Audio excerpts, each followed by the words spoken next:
watching Real Estate Asia. Joining us today is Kaizar Karkaria, founder and CEO of Singapore Luxury Homes, who will be taking us through what Singaporeans should know about the real estate landscape. Welcome, Kaiser. Can you tell us more about your company and your role? Thank you, Seth, for having me here. My wife Sunita and I co-founded Singapore Luxury Homes about 12 years ago. We specialize in the luxury real estate market as well as the commercial real estate market as well. As of today, we have about $2 billion in sales and specialize serving the ultra high net worth individuals and families, as well as family offices in Singapore and throughout the region. Now, how do you help clients navigate the market given supply chain challenges and shortages nowadays? During the COVID-19 restrictions, they've led to a lot of labor shortages as well as delayed constructions, and they are forcing home buyers to wait longer. And also, there's an increase of cost for developers who are facing higher taxes as well as inflation. And one of the ways that we help our clients is to basically encourage them to look at different areas of the market in Singapore. One of the main areas that we look at is the outer core region. Um, that has basically shown about almost 36% over the last 10 years.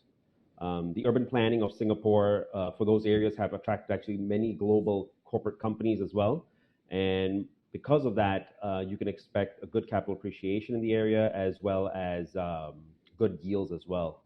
And some of them are even more favorable than the central core area of Singapore. Another way that we help our clients as well is to look at a different sector, such as the commercial property market, because the additional buyer stamp duty does not apply to the commercial market. And also when they are looking to acquire multiple properties, they don't end up paying any of the ABSD, the additional buyer stamp duty as well. Thirdly, we would also encourage our clients to look into older developments if they have the capital holding power. And one of the reasons for that is so that they can exercise the en bloc potential as well as maybe a redevelopment potential of those older blocks as well. And lastly, we would also look at REITs for another opportunity for our property investors. So some of the REITs are like the Capital Integrated Commercial Trust REIT are something that we would look into as well. Just an example though, and we would look into one of those and maybe encourage our investors to look into that as well. So, given this, how can clients best prepare themselves to purchase homes in Singapore, talking about a post pandemic context? Due to the supply shortage and of resale and new homes, they're moving at an extremely fast pace. And some of them are even being sold off market now. Some of them are literally on the market for just a few days before they are sold off. So one of the things we do encourage our clients is to be well prepared. And one of the main ways to be well prepared, of course, is to have a good property consultant to remove all the noise in the background, and to ensure that your finances are also all in order as well. Make sure you get your in principle approval sorted as well with your banks. And if you're selling the home, make sure you get your valuations in process as well. So make sure that all of that is in place as well.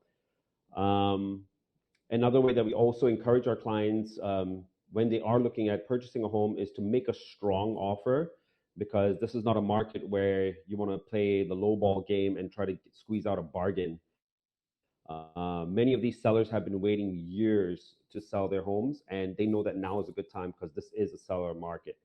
And lastly, we usually encourage our clients not to have the fear of missing out, FOMO, as everybody calls it. Do your homework, check the price comparisons, make sure the price history of the area are in the same trajectory as what you're expecting, and make sure you like the place that you're also buying, because a lot of times people just buy it for the sake of it, but you should definitely like what you are buying. So, what suggestions do you have to prospective homeowners when seeking guidance from realtors? So quite simply, for homeowners, I always tell them not to get caught up in the whole hype of the new projects or the new launches that are happening. Again, go back to your fundamentals. Don't get caught up in the whole, fear of missing out. With construction costs and all that rising, of course, as well, I also do encourage them not to wait too long because then they could miss out on opportunities. So again, very simply, go back to your fundamentals.